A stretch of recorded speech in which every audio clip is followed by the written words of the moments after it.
আজ তথ্য ও সংস্কৃতি দপ্তরের উদ্যোগে দুদিন ব্যাপী ছোটদের ভীষ্মদেব নাটক প্রতিযোগিতার শুভ উদ্বোধন করেন আগরতলা পৌর নিগমের মেয়র তথা বিধায়ক দীপক মজুমদার।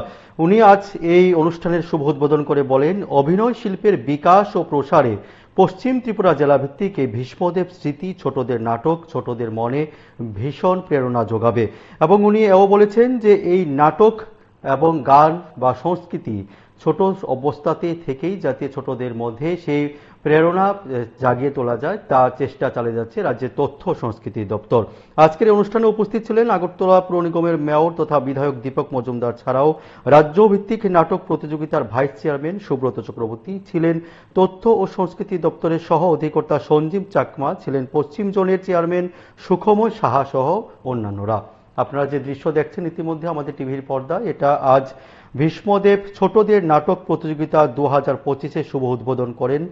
তথ্য সংস্কৃতি দপ্তরের উদ্যোগে এই নাটক প্রতিযোগিতা চলবে 2 দিন ব্যাপী। শুভ উদ্বোধন করেন আগরতলা পৌর নিগমের মেয়র তথা বিধায়ক দীপক মজুমদার। সংবাদ মাধ্যমের মুখোমুখি হয়ে উনি কি বলছেন শুনে নেওয়া যাক।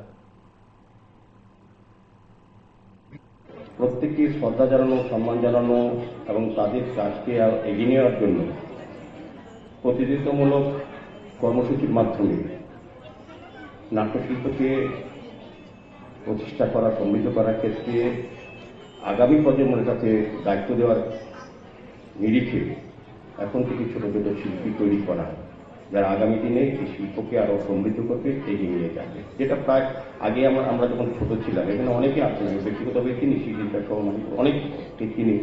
আমার ছোট ভাই মানব নাটক নিয়ে যাত্রা নিয়ে কাজ করে, তারা নির্দিষ্ট প্রফেশনের বাইরে গিয়েও এটা তাদের কর্তব্য, দায়িত্ব যে সার্বিক মানুষের উন্নয়নের পাশাপাশি শিক্ষার সঙ্গে পাশাপাশি এই গুণাবলী শিশুদের মধ্যে থাকা উচিত। সমৃদ্ধ মানুষ বা পরিপূর্ণ ব্যক্তির হতে হয়, শিক্ষা যেমন দরকার, পাশাপাশি তার শারীরিক মানসিক বিকাশও প্রয়োজন।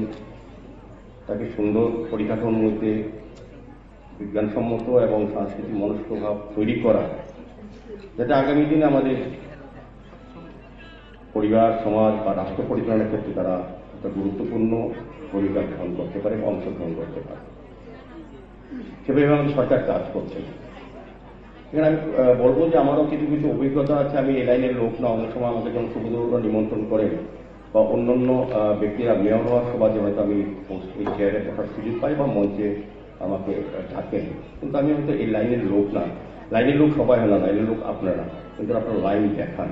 আমাদের সেটা অনুসরণ করতে হয়, উৎসাহিত করতে হয় এবং সহযোগিতা করতে হয়। এটাই কাজ। যে কোনো জায়গায় একটা অংশ মানুষ এগিয়ে নিয়ে যায়, বাকি অংশ মানুষ তার সঙ্গে সহযোগিতা মনোভাব প্রকাশ করে বা অংশগ্রহণ করে, এটাই কাজ। তা আমি বলি যে আমার অভিজ্ঞতা আছে কিছু কিছু। এই শহরে যেহেতু আমার জন্ম, এই রাজ্যে যেহেতু জন্ম, নাটক যাত্রা অনেক দেখেছি। আগে সারা রাত্রব্যাপী চিলড্রেন্স পার্কে, পরবর্তী সময় মুকুন্দ মঞ্চে, দুর্গাবাড়ি মঞ্চে, রবীন্দ্র ভবনে সারা রাত শুধু নাটক যাচ্ছে না, আমাদের সাংস্কৃতিক ধারাটা একদম ছিল রাজ্যে। দর্শক এবং শ্রোতা একটা তৈরি হয়েছিল, সারা রাত্রব্যাপী মানুষ অনুষ্ঠান দেখে, উচ্চাঙ্গ সঙ্গীত আসন আমরা দেখেছি, সারা রাত্রি মানুষ থাকছে। কিন্তু মাঝখানে এটা একটা জন্য কোনো না কোনো কারণে, আমি বলতে চাই না সেই কথাটা, কোনো না কোনো আপনাদের উপলব্ধি অনুধাবন অনেক বেশি যারা এটার সঙ্গে যুক্ত।